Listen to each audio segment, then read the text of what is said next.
euphoria even, which spread through Israel at the end of the war of 1967. In 6 days, the Israeli army chased the Egyptians off a continent, quadrupled their coastline, doubled their area. Israel had, in 1 week, become a different country. They had become the masters of over 1 million Arabs in the Gaza Strip and on the West Bank of what had been Jordan, and of the entire Sinai Peninsula.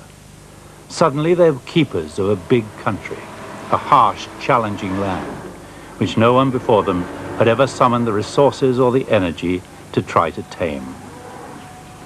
Before long, they built a tarmac road the entire length of the Gulf of Aqaba and opened up one of the least known areas of the world.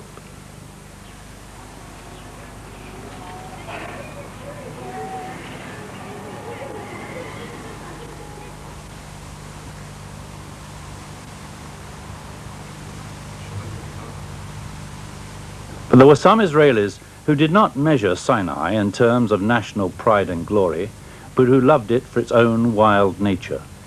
One of the first young Israelis to appreciate the natural glories of the place was Abraham Shaked. He used to work at the Israeli Field Study Center at Santa Catarina on the part of Sinai already given back to Egypt. His job was to discover the nature of what was still an undiscovered and largely secret country.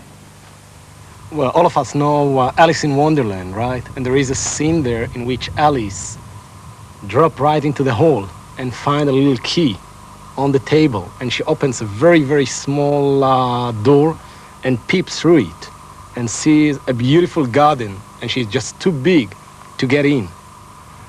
Afterwards, she finds all the instruments and everything she needs just to get through and get into this garden, most beautiful garden on earth. And for me, I feel privileged for being able to get into such a garden, into such a wonderland. For me, that's wonderland. It happened to me like a miracle.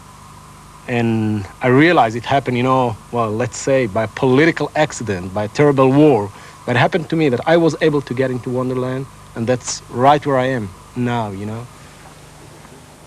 Shaked also made his protest at the Israeli withdrawal from Sinai, but only to express his anxiety that the wilderness and the freedom for all to walk there should be kept.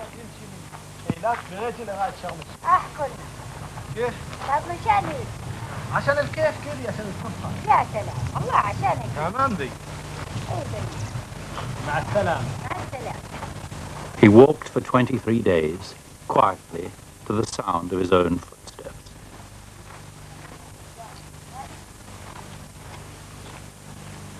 For although the sovereignty of Sinai had belonged to Egypt, the land belonged to no one but the 10 tribes of wandering herdsmen, the Bedouin. In all, there are about 7,000 of them. Their lives were spent wandering in search of pasture for their herds of sheep and goats, beyond the reach of the law, often smuggling through the mountain passes anything that yielded a profit. They say the Egyptians did nothing for them. Education, medicine, there were none. Not that they seem to want much from what we call civilization. They guard their own ways like their own women and herds with care. They have found a way of living in places where other races find the land too cruel, the sun merciless, the cold bitter, the water non-existent. Shaked feels this wilderness is no place for politics. Yaslim? He is one of the few young Israelis who can claim friends amongst the Bedouin of the desert, who has spent time with them, who knows the way they look at life. مرحبا سلامات سلامات سلامات سلامات كيف الحال؟ الحمد لله. سلامات الله يسلمك. تفضل شكرا. تفضل تفضل اقعد. شكرا. تفضل تفضل اقعد. يا مرحبا. اهلا وسهلا. كيف حالك؟ الحمد لله. سلامات يا ضيف. الحمد لله. الله يسلمك. تفضل. شكرا. حالات الدنيا يعني الدنيا حلوة حلوة ايوه وانت شقيان وانت تشق فيها. ايوه حالات الدنيا شقاها. شقاها ايوه شقاها. يوم انك انت قاعد في مجرى واحد كل زمان الواحد حياته مش كويسة لكن يوم تشوف هون وتشوف هون بيفجج على قلبك والشوف اللي بتشوفه يعني بتريح قلبك يعني قلبك بيقعد مبسوط. في هنا بالسيناء الجنوبية. They talk about the harshness of the life. Yes, says the Bedouin, life's hard, all right. But he talks of this granite world with a sort of tenderness. Only through suffering, he says, can we know how beautiful life is. I don't think that I like to be a Bedouin. I'm not a Bedouin. You know, I was born in the 20th century and I grew up in a house where, you know, I had a lot of things I could be. And that's what I suggest. And I would suggest to every person in the 20th century to live a much simpler life. I mean, living in a desert or being in the desert, coming in a contact with Bedouins, and you realize you don't have to be a Bedouin, but you can live anywhere in the world in a much simpler way, without a lot of things, a lot of commodities that for us seem nowadays as bare necessities. And that's something that I feel I learned by being in Sinai and by being in touch with the Bedouins.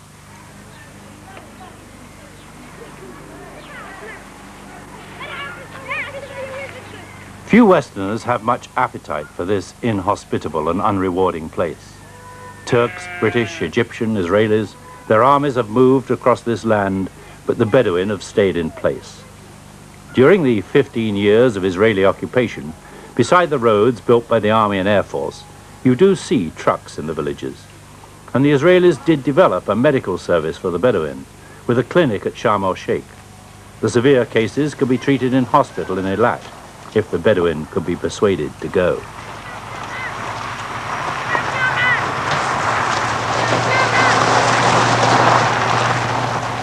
A small medical team made its rounds of the more accessible oases, making the visits regular so that the wandering tribespeople could get to the place at the right time. They tried to remove the simpler pains of a people for whom proper medical care is not only unexpected but impossible.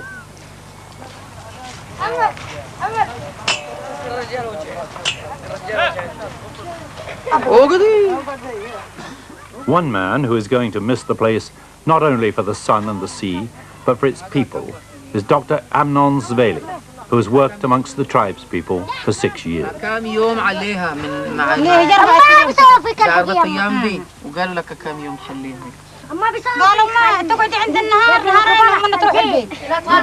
وانت قعدت قديش؟ قعدت 3 ساعات تروح. لا ما راحت عند المراح بيت في بيت حليم نهار واحد وقالوا لك متى ترجعي؟ طيب هذا حلي عليها كمان اسبوع كمان اسبوع لازم تحلي عليها ايوه اذا بتحسي البنت تتعب منه تعالي لعندي في شرم الشيخ مش لمستشفى. The Bedouin are used to bearing pain, putting up with it because they've had no alternative in the wild places where they spend their lives. طيب خلاص مع سلامة الله. يلا نامي هون نامي تمددي.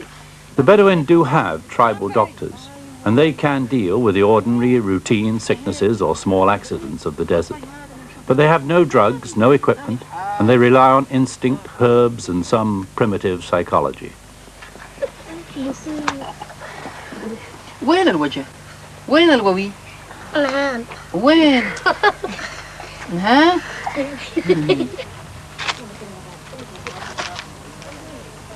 Certainly Amnon talks to his patients like familiar friends. This man's had open heart surgery in the hospital in Eilat. شاطر انت الحمد لله. بخير انت الحمد لله بخير. طيب مبسوط منك اليوم. Amnon tells him he's been a brave man.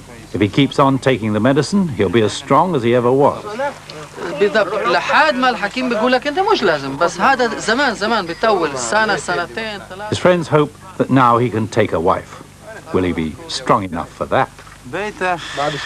إذا بيكون عم مشكل تعال عندي في القدس يعني أو في إيلات وإن شاء الله. For Amnon, a successful handover in Sinai would mean handing over to an Egyptian doctor who cares as much for his patients as he does. At the Israeli field study centers, they fear the Egyptians will place little value on the traditional Bedouin ways.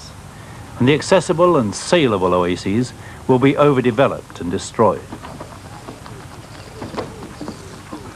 Shaked, the conservationist, marched in the hope that it would preserve the essential nature of the Sinai that he loves. I march, well, definitely not to say as a farewell march. It's first of all a statement. It's to state the qualities of this beautiful and unique wilderness named Sinai, and that those qualities must be preserved by Egyptians. And I march to state that it is very important for us Israelis to be able to come here the way we do right now. And I march most of all to state the way I regard peace. This is how I regard peace. Being able to come into the Sinai, not being stopped, not being hassled in border, having open borders, being able just to put on my backpack one morning in Eilat and walk into Sinai and disappear there, you know, and appear, reappear some other day, you know, in Sharm el-Sheikh after 25, 30 days, I don't know how many. That's the way I consider peace. But it was the Israelis who gave the tourist industry in Sinai a flying start, and even in the desert itself, the nature of the land and of the people has begun to change.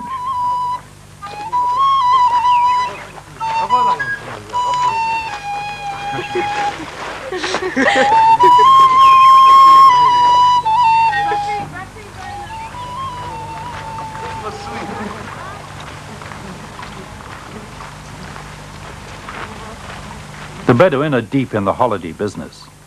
Two of the riders of these camels are from Gothenburg, one from Montreal. The owner walks. It takes all day to make the oasis and back from the beach at Dahab. For $12 US, you feel like a true Bedouin. You'll only feel the pain of it tomorrow.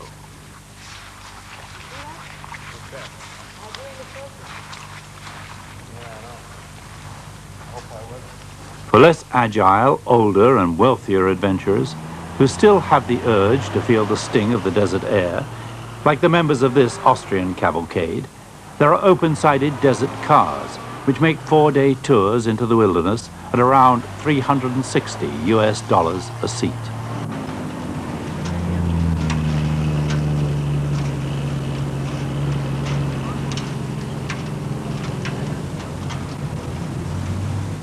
You wouldn't think they'd amount to much in the way of pollution, but one way and another, in a small desert oasis, it adds up to a lot of mess.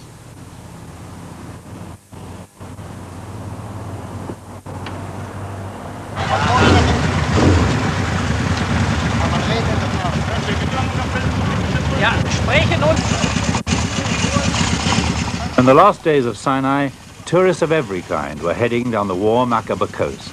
Coachloads of blue-haired ladies from Chicago, leather-jacketed power boys from Rome, and at weekends you could count the young Israelis by the tens of thousands. They're not too concerned with the peace of the desert.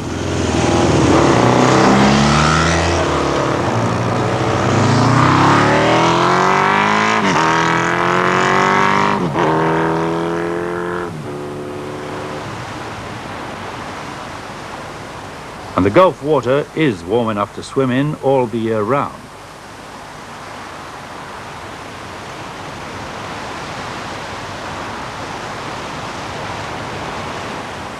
Word spreads fast among the International Fellowship of Sleeping Bag Tourists.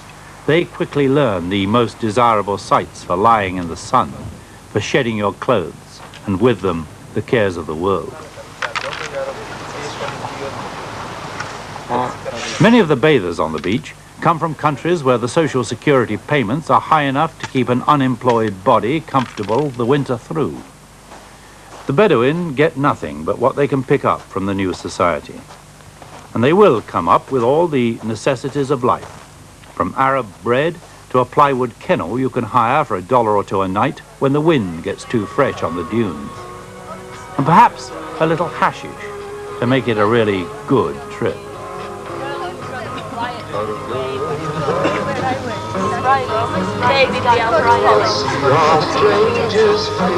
Yes, all right. What would go? The cultures sit side by side without sign of ever really mixing.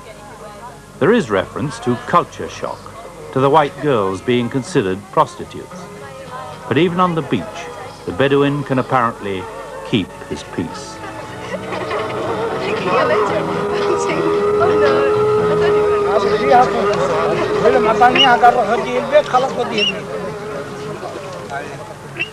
In the early 70s, young Jews from all over the world were being encouraged to set up enterprises in the newly conquered and unexploited land of sea and sand and sun. And the Gulf of Aqaba has something else to sell, the marvels that lie under the water. The Rosensteins, Sharon and Howard, newly married, decided there was both adventure and money in selling the loveliest coral reef in the Northern Hemisphere. They started small. $40,000 worth of equipment included the truck. Well, at first we came down in a van and we slept in the back on a mattress and just worked put the knife away. Had a portable compressor, filled bottles, and right off the beach just jumped in and did our diving. But then our first daughter was born, Eilat, and we figured it was about time to move into something a little more stable. So we bought a little trailer, and our running water was outside, about 20 feet away, and no toilets to speak of, and cooking outside. Things were different 10 years later. The family lived in Ophira, a cliff-top town housing 1,200 families, every one carefully chosen by the government. Young, virile and enterprising, the cream of the crop. All that Sharon needed for the children and all that Howard needed for the business. A telephone, telex and an airstrip big enough to bring his customers from all over the world. He owned 3 specially built boats. Diving enthusiasts are always searching for new reefs to explore. It's an addictive sport like skiing, and divers tend not to count the cost, which is just as well. This is not a poor man's pastime.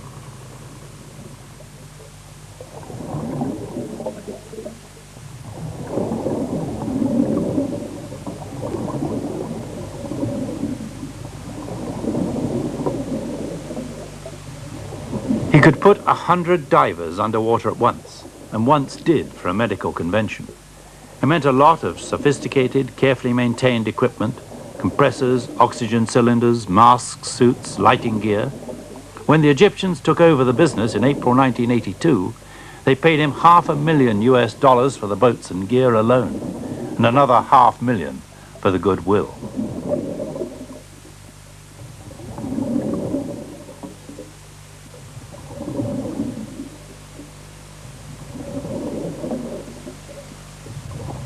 But for Sharon, no amount of money will ever buy another Sharm el-Sheikh. It was an adventure in a new country, and it's over. Does it hurt to leave the place where she gave birth to 3 children and her husband built the business of his dreams? Yes, of course. We've had 3 years to try to prepare them and ourselves. I don't think any amount of time will be enough. I think we're all going to go through some sort of cultural, social shock. We talk about it often, especially now in the last part of our stay, quite continuously, just to try to adjust to the idea. The children want to know what we're carrying back with us, you know, what we're taking and what we're leaving, and that seems to prey on their minds. If they have no idea of what it is to move, you know, a whole community. It's something that they can't comprehend. A mass pilgrimage out, that's exactly what's going to happen. Everything is going to be taken apart and left.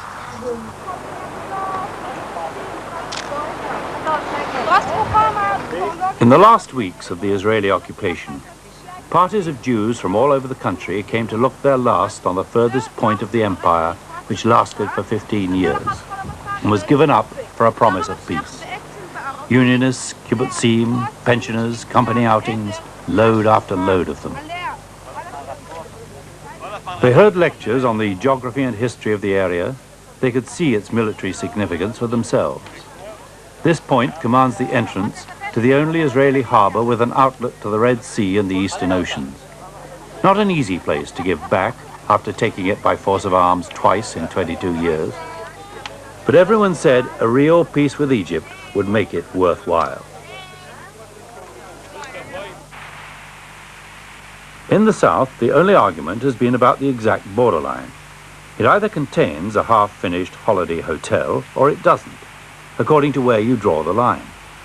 This is the Egyptian view looking south, the hotel firmly in place in Egypt. This is the Israeli view looking north. The multi-crowned palm tree was, they claim, the only border mark. And this hotel is quite plainly in Israel. But nobody is going to make a war over that.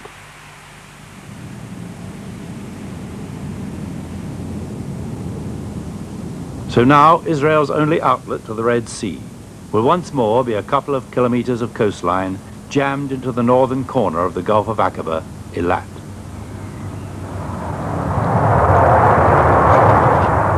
Space is so short that the aircraft glide down a runway right through the town, almost to the steps of the large hotel.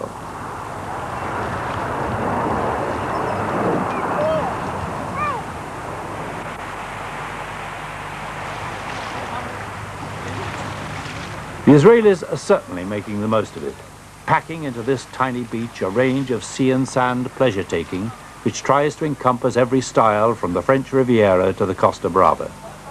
At one end of the promenade are the luxury yachts and the $90 a night hotels. At the other, the London fish and chip bar and the pizzerias and the hamburger stands and the milk bars and the beer on tap.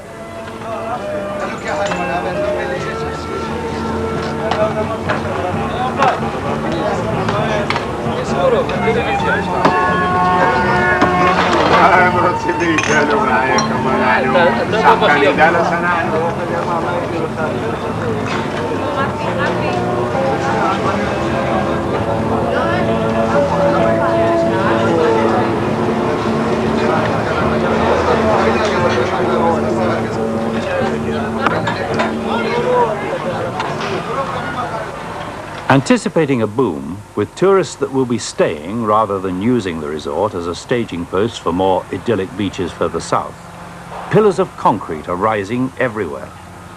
Before long, the strip will be one continuous cliff of hotel rooms, each with air conditioning and bath, and if the price is right, a view straight down the Gulf to the south. Already the glistening sunbathers fry in rows 5 deep to the water's edge. Everybody with a room to let or a shop to sell from or a boat to hire is looking forward to the boom.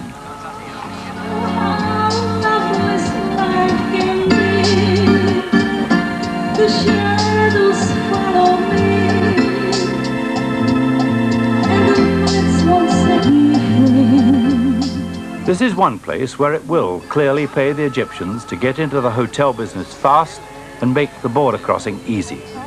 Until they do, all these are Israel's captive customers, and it's highly desirable business. In the south, there's been no physical opposition to the withdrawal, no violence, not for pride, nor principle, nor profit.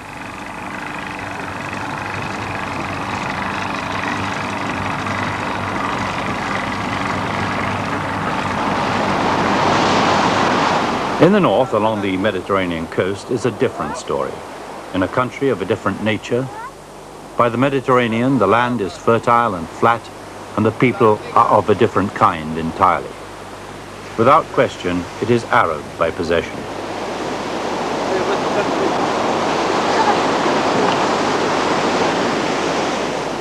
Here, and less delicately controlled, are all the ingredients for bitter and lasting strife, every bit as ugly as that in Gaza and on the West Bank.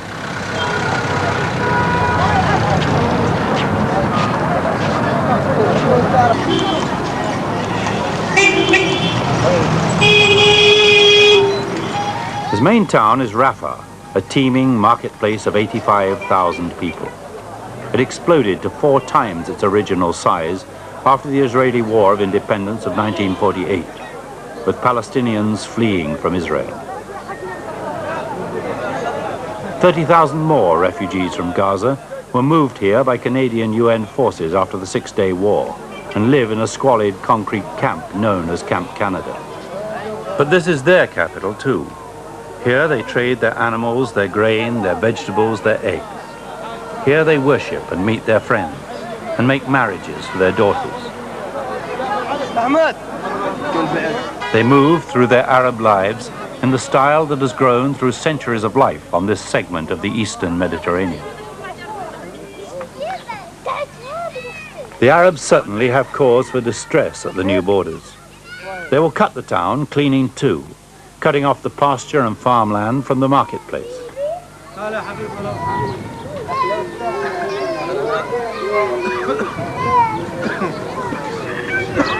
Here the border goes straight through the middle of a grain store.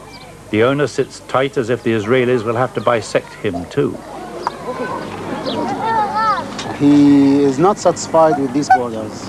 But his قول له السلام بقطع الأخ عن أخوه وبقطع الأب عن ابنه وبقطع الولد عن بنته. He says بخلي that the peace بنته هان does not deprive the father from his son, and هذا مش سلام. does not deprive the mother from her daughter.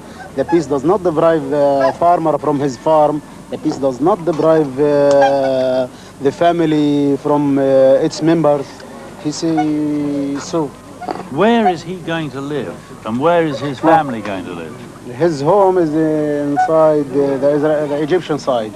That's Yes, the Egyptian side. But he will lose his job.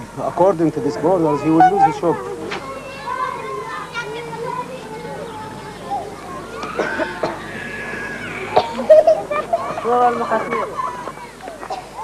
This farmer's house lies between 2 rows of fence posts, and it will be demolished. His orchards and his olive press will be in Israel, his refrigeration plant in Egypt. هنا الحدود هذه بتقسم مصنع الثلج والمعصرة وبتاخذ حوالي 100 متر حدود أمني لإسرائيل، وهذا طبعا في ألمانيا. وأيام هتلر. Even in Hitler's time, he says, people were never treated worse than this. وتخليع الشجر، تدمير الخضروات وتدمير البساتين وتدمير الناس وانقسام البلد. Next time the house will be done, and maybe the olive press will be removed next time, and maybe the part which of the ice factory in the Palestinian side will be removed. He says so. غير هيك المشاكل اللي ترتبت على تقسيم البلد مشاكل مش بسيطة يعني. The problems which happen for the city are not simple problems. They are complicated problems, and many people are affected by these borders. He says.